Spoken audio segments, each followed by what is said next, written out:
నమస్తే. నా ముందు అద్దంకి దయాకర్ గారు ఉన్నారు, ఎమ్మెల్సీ.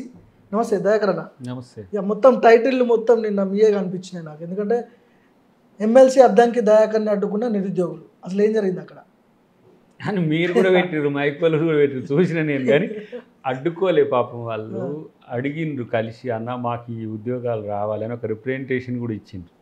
అది కార్లో ఉండే రిప్రజెంటేషన్ కూడా వీళ్ళకి చూపిద్దాం తీసుకురా ఇచ్చి, గతంలో ప్రభుత్వాన్ని పడగొట్టడానికి మేము ఇంత పెద్ద ఎత్తున కృషి చేసినాం. వాళ్ళ తల్లుల దగ్గరికి పోయి ఎట్లా రిక్వెస్ట్ చేసిండ్రు, బస్సు యాత్రలు ఎట్లా చేసిండ్రు. కాబట్టి మాకు ఉద్యోగాలు కావాలనే విషయంలో మాకు ముఖ్యమంత్రి గారి అపాయింట్మెంట్ కావాల్సిన అవసరం ఉంది, లేకపోతే ఈ అంశాల మీద కూడా మీరు ముఖ్యమంత్రి గారితో చర్చించండి అని చెప్పి వాళ్ళు, మేము బోనాలు అయిపోయి తిని బయటికి వెళ్ళేంత వరకు పాపం మిత్రులు ఆడ ఉండి అడిగి ప్రశ్నలు అన్నిటికి కూడా దాదాపు నేను 40 నిమిషాల పైచిలు కాడ ఉన్నా. ఉండి వాళ్ళు అడిగిన ప్రశ్నలకు అన్నిటికీ సమాధానం చెప్పిన. మీ దాంట్లో చూస్తున్నాం అడ్డుకున్నా, నిరసన వార్తలు వచ్చినాయి కదా అని నేను కూడా నవ్వుకున్నా. సరేలే, అట్లా కూడా మంచిదే, నిరుద్యోగులకు మంచి జరుగుతుంది అనుకుంటే. కాబట్టి ఇది ఇది చూసుకొని ఒకసారి ఇది రిప్రజెంటేషన్ వాళ్ళు ఇచ్చింది. ఇప్పుడే మనోళ్ళు మీడియా మిత్రులు కూడా మీడియా మిత్రులు అంతా కూడా మస్తు ట్రోల్ అవుతుందన్న నిన్ను అడ్డుకుంటాట అని అంటే, అది వాళ్ళు చేసే ఒక ప్రాపగండ, బీఆర్ఎస్ వాళ్ళు చేసే ప్రాపగండ. ప్రధానంగా మీ దృష్టికి ఏం తీసుకొచ్చారు, వాళ్ళ సమస్యలు ఏం చెప్తున్నారు వాళ్ళు? ఇప్పుడు నోటిఫికేషన్స్ ఇప్పుడు రావాల్సిన వాటి విషయంలో సీరియస్గా ఉన్నారు. అంటే నేను చెప్పిన దాదాపు 52,000 ఉద్యోగాలు చెప్తే, అన్న గత ప్రభుత్వంలో నోటిఫికేషన్ వేసింది అన్నారు. మరి ఎవరు మీకు ఎగ్జామ్స్ కండక్ట్ చేసింది? ఏ ప్రభుత్వం హయాంలో మీకు ఇచ్చిందనంటే, వాళ్ళు లేదు మీరు నోటిఫికేషన్లు వేస్తారంటే నేను కనుక్కున్నా. ఒక 4,000 కొత్తగా మేమేసినవి ఉన్నాయి. ఇప్పుడు 18,000 పైచలకు పైప్ లైన్లో ఉన్నాయి ఇప్పుడు, అంటే ఎగ్జామ్స్ కండక్ట్ చేయడానికి. ఒక 20,000 వరకు కూడా వేయడానికి ఇంకా నెక్స్ట్ దాదాపు 20+18. సో మనకు 30-80,000 వరకు కూడా మనం ఈ అకాడమిక్ ఇయర్ వేయడానికి అవకాశం ఉంది. ఇంకోటి, బడ్జెటరీ పోస్టులకు కొన్ని లిమిటేషన్స్ ఉంటాయి. ఇప్పుడు 52,000 ఉద్యోగాలైనా బడ్జెటరీ పోస్ట్ క్రియేట్ చేసింది కాంగ్రెస్ ప్రభుత్వమే, కొన్ని చంద్రబాబు నాయుడు గారు చేసింది. ఒక్క కొత్త బడ్జెటరీ పోస్ట్ కేసీఆర్ చేసింది లేదు. కానీ గత ప్రభుత్వంలో నోటిఫికేషన్ చేస్తే అన్ని పేపర్ లీక్లే కదా. నారాయణమూర్తి గారి పేపర్ లీక్, అదేంది యూనివర్సిటీ సినిమా చూస్తే తెలుస్తుంది ఎట్లా పేపర్ లీక్లు అయినాయి. సో ఈ ప్రభుత్వం వచ్చినాక పేపర్ లీక్లు కాకుండా వాటిని కండక్ట్ చేసి వాళ్ళకి అవకాశాలు ఇచ్చిన. కొన్ని నర్సులకు సంబంధించి అట్లాంటివి వాళ్ళు ఏంటిది ఫైనల్ చేసి, మెరిట్ ఫైనల్ చేసి వాళ్ళకు ఉద్యోగాలు ఇవ్వడానికి కూడా వాళ్ళకి తీరిక లేదు. అట్లాంటి పరిస్థితుల్లో మనం ఇచ్చినాం. ఇప్పుడు 38,000 పైచిలకు వస్తాయి. ముఖ్యమంత్రి గారిని వాళ్ళు చెప్పింది, మళ్ళీ నేను 27 కానీ 28 కానీ మళ్ళీ మీ దగ్గరికి వస్తా. అప్పుడు ఒకటేమో లైబ్రరీకి సంబంధించి అక్కడ ఉన్న వసతులకు సంబంధించి ఏమి ప్రభుత్వం చేయాలంటే, అక్కడ ఒక 40 కోట్లతో బిల్డింగ్ వచ్చింది. సో మాకెందుకు అధునాతనమైన అంతర్జాతీయమైన, మాకెందుకు ఫస్ట్ మాకు మంచినీళ్ళు బాగుండాలి, కూర్చొని చదువుకోవడానికి మంచిగా ఉండాలి, ఇట్లా వాళ్ళు చెప్పుకొచ్చింది. సో కొన్ని ఇంటర్నల్ ఇష్యూస్ కూడా డిస్కస్ చేసింది. వాటిని కూడా నేను అక్కడ చైర్మన్ గారు ఉన్నారు, వారి దృష్టికి తీసుకొచ్చిన. ప్రభుత్వం, రాష్ట్ర ప్రభుత్వం చేయాల్సిన అంశాలు, మన ఉద్యోగాలకు సంబంధించి వాళ్ళు మనకు వివరణలు ఇస్తారో వాటికి సంబంధించి ముఖ్యమంత్రి గారితో, ఎందుకంటే విద్యాశాఖ మంత్రి కూడా వారే కాబట్టి. ముఖ్యమంత్రి గతంలో నుంచి కూడా ఏ సభలోనైనా 60,000కు పైగా ఉద్యోగాలు ఇచ్చిన మేము కాంగ్రెస్ వచ్చిన తర్వాత అని చెప్పి చెప్తున్నారు. బీఆర్ఎస్ పార్టీకి సంబంధించిన, సరే పెయిడ్ ఆర్టిస్టులు అంటారా, లేకపోతే ఏదో జరుగుతుంది ట్రోల్ చేస్తున్నారు అనుకుంటారా, వీళ్ళు ఏం మాట్లాడుతున్నారు అంటే, ఆ నిరుద్యోగులలో కూడా కొంతమంది పెయిడ్ ఆర్టిస్టులు ఉన్నారని చెప్పి మీలాంటి వాళ్ళు చెప్తున్నారు. కేసీఆర్ హయాంలో ఇచ్చిన నోటిఫికేషన్లకే మీరు ఉద్యోగాలు ఇచ్చింది. ఇక్కడ మీరు నోటిఫికేషన్ ఇవ్వలేదు, పూర్తి స్థాయిలో మీరు ఇవ్వలేదు అనేది ఇది ఉంది. నిరుద్యోగుల విషయంలో నా కన్సర్న్ అయితే, వాళ్ళ తరపున మాట్లాడేటోళ్ళు రెచ్చగొట్టేటట్టుగా మాట్లాడినా నిరుద్యోగులు సంయమనంతో ఉంటున్నమాట నేను గమనించాను. నాకు వ్యక్తిగతంగా ఫోన్లు చేసేటోళ్ళు కూడా ఫోన్లు చేసి, అన్న మీరు తొందరగా నోటిఫికేషన్ చేయండి అన్న మాకు, ఎందుకంటే కొన్ని టెక్నికల్ పోస్టులు ఎక్కువ వచ్చినాయి కొన్ని సందర్భాల్లో. టెక్నికల్గా అందరూ ఎలిజిబుల్ ఉండేవి కాకుండా కొన్ని పోలీసు ఇట్లాంటివి వస్తున్నాయి. కాబట్టి మేము Group 1 నుంచి Group 4 వరకు, నేను నిన్న అర్జీల స్వీకరణకు సంబంధించి నేను అతిథిగా పోయిన కదా గాంధీ భవన్ దానికి, అక్కడ కూడా గ్రూప్ 1 ప్రాబ్లం వల్ల, గ్రూప్ 1లో ఉన్న టెక్నికల్ ఇష్యూస్ వల్ల గ్రూప్ 2, గ్రూప్ 3 2000 ఉద్యోగాలకు సంబంధించిన నోటిఫికేషన్స్ కూడా డిలే అవుతున్నాయి అన్న, దీన్ని రెక్టిఫై చేయండి అని. నిరుద్యోగుల పక్షాన కొట్లాడేటోళ్ళు ఎవరైనా హ్యుమానిటేరియన్నే కొట్లాడతారు. గొడవలు పంచాయతీలు, నిన్న వాళ్ళకు కూడా చెప్పిన, పరిష్కారం కొరకైతే నన్ను సంప్రదించండి, పంచాయతీ కొరకైతే నన్ను సంప్రదించకండి అని చెప్పిన. ఎందుకంటే కొంతమంది పంచాయతీల కొరకు ఉంటోళ్ళు మీరు అన్న ట్రోల్స్ చేసేటోళ్ళు లేకపోతే వాళ్ళు వీళ్ళు ఉంటారు. కానీ విద్యార్థుల అంశంలో వాళ్ళ ఆవేశం ఆక్రోశం వెనుక ఒక ఆక్రందన ఉంటుంది. నేను అక్కడి నుంచి వచ్చిన కదా, కొట్లాడిన కదా. ఏడాదికి 2 లక్షల ఉద్యోగాలు భర్తీ చేస్తామని చెప్పి ఎన్నికల మేనిఫెస్టోలో మీరు అప్పుడు నిరుద్యోగులకు హామీ ఇచ్చారు. అదేమైందని చెప్పి అడుగుతున్నాను. ఏడాదిలోపు 1,00,000 ఉద్యోగాలు ఏమో భర్తీ చేస్తామని చెప్పారు. ఇప్పుడు ఏడాది లోపులోనే ఇంకా వీళ్ళు ఏంది లీగల్ ఇష్యూస్లలో ఎవరేస్తున్నారనే విషయం పక్కన పెట్టండి. అవి అడ్డంకులు లేకపోతే మీరు అన్నట్టుగా 1,00,000 లోపు అయిపోవు. 1,00,000 లోపు ఈ 18 నెలల లోపే అయిపోవు. కానీ ఇప్పుడు వాటిని అధిగమించాల్సిన అవసరం డెఫినెట్గా ఉన్నదనేది నాకు అర్థమవుతుంది. ఎట్లా అంటే మేజర్ విద్యార్థులు ప్రిపేర్ అయ్యే నోటిఫికేషన్స్ ముందు రావాలని కోరుకుంటుండ్రు వాళ్ళు. దాంట్లో న్యాయం ఉంది. కొన్ని మనమేమో టెక్నికల్గా ఉన్న ఆమెని ముందు పెట్టుకోవాల్సిన సందర్భం వస్తుంది. తర్వాత కొన్ని ఎలక్ట్రిసిటీకి సంబంధించి కొన్ని టెక్నికల్ ఇష్యూస్ కానీ కాకుండా మాస్ ఎక్కువ ప్రిపేర్ అయ్యే వాటిని మీరు చేయండి అన్నా అని. నేను ఏదో ఆర్థిక స్థితిని అడ్డం పెట్టో వాటిని అడ్డం పెట్టడం కాదు. మీ ఆలోచనలో నిజాయితీ ఉంటే ప్రభుత్వం ఎప్పుడు కూడా వెనకకు తగ్గదు. ఆ విషయాలు ఏవైనా సరే ప్రభుత్వం ఇప్పుడు ఒక నిరసన చేస్తే ఆ నిరసన తాలూకు అంశాల్లో గరిబను పట్టుకోలేనంత స్థితిలో ప్రభుత్వం లేదు, ముఖ్యమంత్రి గారు లేదు. నిన్న కూడా నేను అంత చర్చించడం వెనుక కూడా కారణం ఏంటంటే వాళ్ళ అంశాలు కనెక్టింగ్ అంశాలు ఉంటే డెఫినెట్గా వాటిని మనం ఇమీడియట్గా రిజాల్వ్ చేయాల్సిన అవసరం ఉంటుంది. కాబట్టి బాధ్యతతో మనం వ్యవహరించాల్సిన సందర్భం. ఊరికనే గాయి గత్తరు లేపుకొని మాట్లాడుకుంటూ వచ్చే సమస్య లేదు. అయినా కూడా వీళ్ళేదో గాయి గత్తరు లేపుకునే పని వాళ్ళు చేసినట్టుంది ఏది టీఆర్ఎస్ సెక్షన్ ఆఫ్ మీడియా. కానీ మేము ఫర్మ్గా ఎక్కడికి ఆ విషయాలలో ఎక్కడ తగ్గాల్సిన అవసరం కూడా రాదు. గత 10 ఏళ్లలో ఉద్యోగాలు లేక నిరుద్యోగుల సమస్యలతో రాస్తారోకలు, ధర్నాలు, ఇందిరా పార్క్ మొత్తం దద్దరెళ్ళిపోయింది ధర్నా చౌక్. ప్రభుత్వం మారిన తర్వాత కూడా అదే వైఖరి కనిపిస్తూ ఉంది కదా, మార్పు ఎక్కడ కనిపించట్లేదు. ఇప్పుడు ఆ అవసరం రాకుండా చేసేందుకే ఇప్పుడు ఈ నోటిఫికేషన్స్ వస్తాయి త్వరలో. నిన్న ఒక పెద్ద ఆయన ప్రభుత్వంలో ఉన్న పెద్ద అధికారిని కలిసిన ఒక సందర్భంలో డెఫినెట్గా 18,000 చేయబోతున్నాం సార్. అవి రేపు జరగబోయే వాటిలో 18,000 ఇమీడియట్గా వస్తే 20,000 తను వేయడానికి ప్రణాళిక ఉంది. ఇంకొకటి ఏంటంటే మనం బడ్జెటరీ పోస్టులు అంటే మీన్స్ ఉద్యోగాలంటేనే బడ్జెటరీ పోస్టులు వాటి విషయంలో ఆర్థిక పరిమితిని చూస్తూ వేసుకుంటూ పోవచ్చు. ఈ సంవత్సరానికి 10,000 కోట్లు అదనంగా అయితే అనుకున్నాం అనుకో, 10,000 కోట్ల అంతవరకు మనం ఫినాన్స్ డిపార్ట్మెంట్ ఇచ్చే పర్మిషన్స్ని బట్టి మనం వేసుకుంటూ పోవచ్చు. అంటే ఎడ్యుకేషన్ కూడా 7% ఏదో బడ్జెట్ కేటాయించినట్టు ఉన్నారు. ఆ 7% దేనికి సరిపోతుంది? తెలంగాణలో నిరుద్యోగం ఎక్కువ ఉన్నది, లక్షలాది మంది నిరుద్యోగులు ఉన్నారు కదా, ఎటు సరిపోతుంది? ఎడ్యుకేషన్ వేరు, అన్ఎంప్లాయ్మెంట్ వేరు. అంటే దానికి మళ్ళీ ఎవరో ఇట్లాంటి వాళ్ళు మీతో చెప్పున్నట్టుంది. ఎడ్యుకేషన్కి విద్యాశాఖకు సంబంధించింది వేరు, వాటికి ఎక్స్క్లూజివ్ అవి వేరే ఉంటాయి. ఎలక్ట్రిసిటీలో ఎంప్లాయ్మెంట్, ప్రతి డిపార్ట్మెంట్లో ఎంప్లాయ్మెంట్ ఉంటుంది. వాటిని అన్నిటిని కన్సాలిడేట్ చేసేది గ్రూప్స్లో మనం టీజీపీఎస్సీ. మిగతా వాటిల్లో ఆ డిపార్ట్మెంట్ పెట్టే కూడా డిపార్ట్మెంట్లు పెడతారు.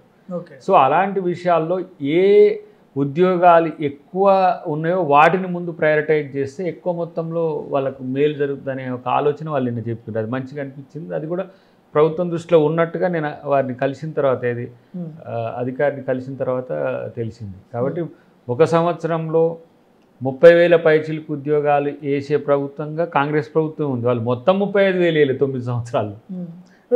మెగా డిఎస్సి అని చెప్పారు, జంబో డిఎస్సి అన్నారు. 25,000కు పైగా డిఎస్సి వేస్తామని చెప్పారు. కేసీఆర్ ఇచ్చిన డిఎస్సికి 6,000కి ఇంకొక 5,000 జోడించి 11,500 ఏమో వేసినట్టున్నారు. మెగా డిఎస్సి ఎక్కడికి పోయిందని అడుగుతున్నారు. కేసీఆర్ డిఎస్సి ఎగ్జామ్స్ అయినాయా? ఓకే, ఆయన ఇచ్చిన నోటిఫికేషన్ మీరు ఇంకో సగం జోడించి ఇచ్చారు. ఎగ్జామ్స్ కండక్ట్ అవ్వలేదు. నేను ఒక మాట చెప్తున్నా, వాళ్ళు ఉద్యోగ నోటిఫికేషన్లు ఇవ్వడమే అంతవరకే. వాటి నిర్వహణ లోపాలు, వాటిని కండక్ట్ చేయడంలో లోపాలు. మేము వచ్చిన తర్వాత దాన్ని స్ట్రీమ్ లైన్ చేయడమే కాబట్టి ఆ ఉద్యోగాలు ఎవరిచ్చినాయి? ఓకే. కొత్తగా ఒక జాబ్ ఇచ్చింది కేసీఆర్ది నాకు చూపించండి. ఒక్క బడ్జెటరీ పోస్ట్ అదనంగా 4,50,000 4,30,000 పైచలకు బడ్జెటరీ పోస్ట్, ఒక్క అదనపు పోస్ట్ క్రియేషన్ లేదు. ఇప్పుడు మేము వచ్చిన తర్వాత అవి ఇచ్చితే ఎవరి సంతకాలు ఉన్నాయి అంటే లేదన్నా మీరు ఆయన అప్పుడు నోటిఫికేషన్ వచ్చిన తర్వాత ఆ నోటిఫికేషన్ కూడా రద్దు చేస్తుండే. ఎందుకంటే జరపాలని కాదు, ఒక ఆఫ్టర్ ఆల్ ఎవడో ఫెలో వాళ్ళ లవర్కో వాళ్ళ అనుయాయులకు మెసేజ్ చేసే అంతటి స్థాయి సీక్రెసీ మెయింటైన్ చేసారు వాళ్ళు టీజీపీఎస్లో. ఎక్కడైనా ఒక లీక్ ఈ ప్రభుత్వం వచ్చినాక అయిందా? కాబట్టి అది మళ్ళీ మరి అది ఎవరు ఇచ్చింది చెప్పానంటే మీరే ఇచ్చిండ్రు, కానీ ఆయన వేసిన నోటిఫికేషన్లు అన్నారు. అంటే నేను అన్న ఆయన నోటిఫికేషన్ల వరకే పరిమితం. ఆయన ఎప్పుడు ఇప్పుడు దళితుని కూడా ముఖ్యమంత్రి చేస్తా అంటాడు, చెయ్యడు. అది చేయాల్సింది మళ్ళీ మేమే చేసుకున్నాం. అపోజిషన్ లీడర్ అయినా మేమే చేసుకున్నాం, ఇలా పీసీసీ ప్రెసిడెంట్ చేసుకున్నాం, మేమే చేసినాం. ఏదైనా కాంగ్రెస్ ప్రభుత్వంలో సాధ్యమవుతుంది. వాళ్ళకు కూడా అంత నింపాదిగా అంతసేపు ఉండి చెప్పి వాళ్ళని ఒప్పించి మళ్ళీ నేను వస్తా, మీరు ఏ అంశాలు ఉన్నాయో విమర్శల కొరకు కొట్లాటల కొరకు కాకుండా మీరు ఏ ఇష్యూస్ ఉన్నాయో నా దృష్టికి తీసుకురండి, అది నేను ప్రభుత్వం దృష్టికి తీసుకుపోతాను. కొంతమంది నిరుద్యోగులు తెలంగాణ భవన్ని ఆశ్రయిస్తున్నారు, అది జనతా గ్యారేజ్ అని చెప్పి వాళ్ళు చెప్పుకుంటున్నారు. కేటీఆర్ని కలుస్తున్నారు, హరీష్ రావుని కలుస్తున్నారు, నిరుద్యోగ సమస్య ఉన్నది సాల్వ్ చేయాలని చెప్పి వాళ్ళ దగ్గరికి పోతున్నారు. వీళ్ళు నిజమైన నిరుద్యోగులా లేదంటే ఎట్లా చూస్తారు మీరు దాన్ని? జనతా గ్యారేజ్ అనొద్దని చెప్పిన నేను. ఎందుకు? జనతా గ్యారేజ్లో తండ్రి కొడుకుని చంపుతాడు, జనతా గ్యారేజ్లో కొడుకు విలన్ అవుతాడు. అది ఎటో పోతుందని చెప్పి అది వాడక రద్దు కూడా చెప్పిన నేను. ఎందుకంటే జనతా గ్యారేజ్ కాదు, ప్రజల కోసం మీరు ఏదైనా సెక్టర్స్ పెట్టండి, మీరిచ్చే ఏవైతే ఇన్పుట్స్ ఉంటాయో ప్రభుత్వం తీసుకుంటుంది. మీ ఆఫీస్లో పెట్టుకోండి, లేదంటే మీరు ప్రభుత్వ ఆఫీస్కే పంపించండి. ఎవరు రెస్పాండెంట్ ఉంటారో లేకపోతే ఆ శాఖ మంత్రికి సంబంధించి పంపించండి. రిజాల్వ్ చేయకుండా ఉండేది కాదు కదా. కాబట్టి వాళ్ళ మాదిరిగా సెక్రటరియట్కి తాళం వేసి ఎవరు లోపలికి రానియద్దు, ఎవడని వస్తే సీక్రెట్ లేడ తెలుస్తానే బార్ల సెక్రటరియట్ గేట్లు తెరిచి ఉన్నాయి. మీరంటున్న మీ నాయకులు కూడా వచ్చి అక్కడ ప్రశ్నించే హక్కు కలిగి ఉన్నారు. మీరు ఇటు గాంధీ భవన్కు ఓపెన్ చేసినాం, ఎవరైనా వచ్చి ప్రజలు చెప్పుకోవచ్చు అని.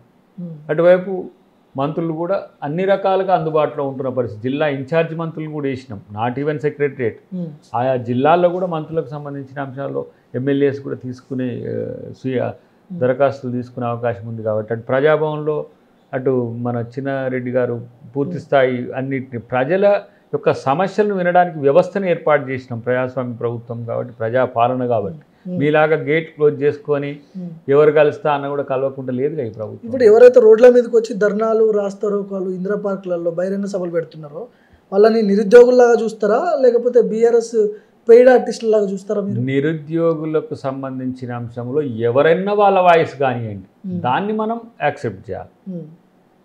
నిరుద్యోగుల ఇప్పుడు ఫర్ ఎగ్జాంపుల్ నిరుద్యోగ సమస్య ఉంది, ఫలానా దానికి బీఆర్ఎస్ వాళ్ళని పిలిచిండ్రు, ఫలానా దానికి బీజేపీ వాళ్ళని పిలిచిండ్రు, దాన్ని మనం యాక్సెప్ట్ చేయాల్సిందే. కానీ వీళ్ళు చేసే ట్రోల్స్ ఉంటాయి చూసినా, వీటిని పట్టించుకోవద్దు, అవి మాకు తెలుస్తూనే ఉంటాయి.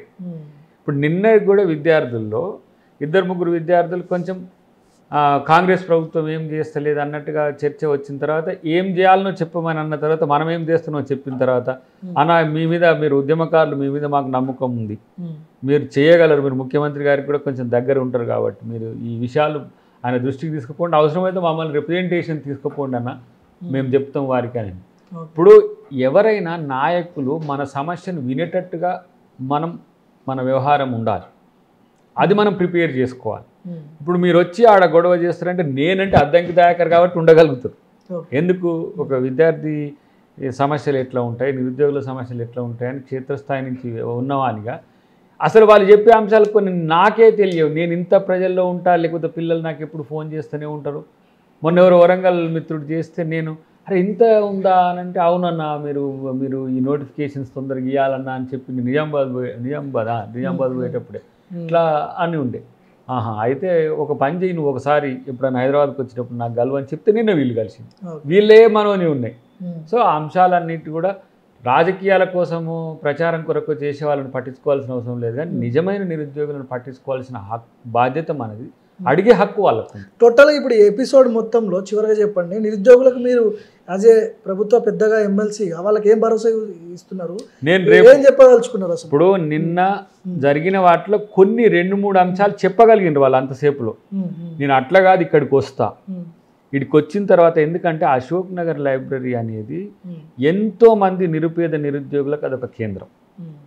ఎందుకంటే గతంలో కూడా ముఖ్యమంత్రి గారు అంటే పిసిసి ప్రెసిడెంట్గా ఉన్నప్పుడు పోయినారు, మేము కూడా ఎన్నో సందర్భాలు అక్కడికి పోయిన తర్వాత ప్రభుత్వం వచ్చినాక వాళ్ళు అడిగే ప్రశ్నలకు సమాధానం చెప్పలేని స్థితిలో ఉన్నామనంటే వాళ్ళకు నష్టం జరుగుతున్నట్టు.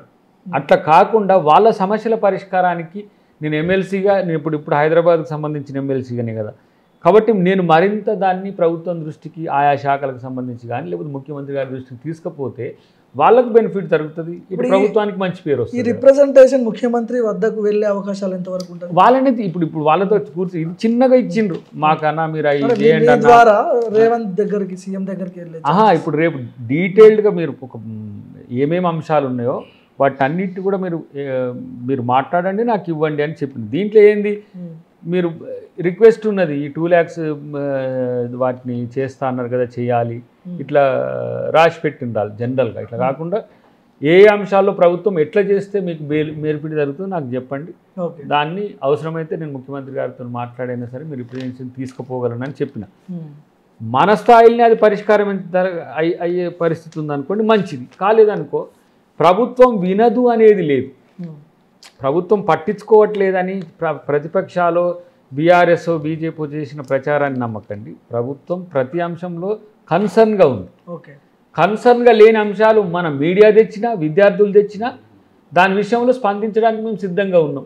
ఇన్ని ఉద్యోగాలు ఇచ్చుకుంటూ ఇన్ని చేసుకుంటూ వాళ్ళెవరో ప్రాపగండా టీం చేసే వాటి విషయంలో మనం సీరియస్గా రియాక్ట్ కాకపోతే కూడా అది మాకు కూడా ఇబ్బందికరమే కదా. మేము చెప్పుకోవడానికి కూడా ఇప్పుడు చేసి చెప్పుకోలేకపోతున్నామనే కాంగ్రెస్ పార్టీ మీద ఉన్న విమర్శ. కాబట్టి మేము ఆ విషయాల్లో విద్యార్థులకు కానీ నిరుద్యోగులకు కానీ కొన్ని ఇష్యూస్ ఉన్నాయి. కొన్ని ఏంది, నిరుద్యోగులకు ఎక్కువ శాతం పోతే ప్రమోషన్స్ వాళ్ళు ఉన్నాయి, ప్రమోషన్స్ ఎక్కువ పోతే నిరుద్యోగుల సమస్యలు ఉన్నాయి. వీటిని ఈక్విలిబ్రియం చేసుకుంటూ పోవాల్సిన అవసరం ఉంది. కానీ ఖాళీలు అయితే నింపాల్సిందే కదా. ఖాళీలు ఏ బేసిస్ని నింపాలనే దగ్గర కూడా 1-2 అంశాల్లో కొన్ని శశబిషలు ఉన్నాయి. వాటిని కూడా మనం రెక్టిఫై చేసుకోవచ్చు, అది చర్చల ద్వారానే. చర్చల ద్వారా కాకుంటే ఏమైందంటే నష్టపోయేది నేరుగా నిరుద్యోగులైతే అది సమాజానికి కూడా సమస్యే కదా, ప్రభుత్వానికి కూడా ఇబ్బందే కదా. ఆ కోణంతో ఒక హ్యుమానిటేరియన్ గ్రౌండ్స్తో ప్రభుత్వం చూస్తుంది తప్పితే వాళ్ళేదో ప్రశ్నించారని చెప్పి మేమేదో వాళ్ళ మీద గత ప్రభుత్వం మాదిరిగా లాఠీ చార్జీలు చేసుడో లేకపోతే గత ప్రభుత్వం మాదిరిగా నిలదీసుడో లేకపోతే అరెస్టులు చేసుడో ఉండదు. వాళ్ళు కొన్ని అన్నారు, అన్న మీరు ఇట్లాంటివి చేసుకోవడానికి మాకు అవకాశం కల్పిస్తే మంచిది కదా అన్నాను. ఇట్లాంటివి కల్పించేదంటే దాంట్లో సమస్య ఉంది. మీరు ఒకవేళ లా అండ్ ఆర్డర్ ఇష్యూ చేస్తారనే ఉద్దేశంతో పోలీసులు స్పందించినట్టు తీరుగా ప్రభుత్వం అట్లా ఉండదు కదా. మీ మంచి కోసం చేయడానికే ప్రభుత్వం ఉన్నప్పుడు ఆ మంచిని చేయించుకోవడానికి మీరు సిద్ధంగా ఉండాలని చెప్పొచ్చిన. పరిష్కారం కొరకైతే నన్ను సంప్రదిస్తే నేనేంది నా నేపథ్యం ఏందనేది వాళ్ళందరికీ తెలుసు. పరిష్కారం కొరకు చేయాలనుకున్నప్పుడు ఎంతైనా చేద్దాం.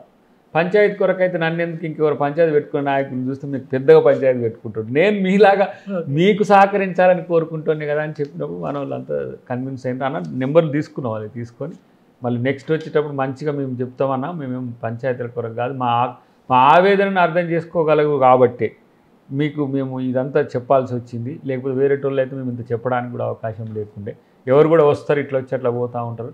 నాకు అసలు వీళ్ళు వస్తారు నా దగ్గరికి నన్ను ఇది అడుగుతారని కూడా నాకేం తెలియదు. బోనాలకు సంబంధించి అక్కడ పిలిచినప్పుడు నేను పోవడం జరిగింది. బోనాల సందర్భంలో వీళ్ళు కూడా బోనాలు ఎత్తింది కాబట్టి వాళ్ళ సమస్యలు కూడా నేను విన్నా, అది నాకు మంచి సంతృప్తినిచ్చింది. Okay, thank you. సో ఇది అద్దంకి దయాకర్ గారితో స్పెషల్ ఇంటర్వ్యూ.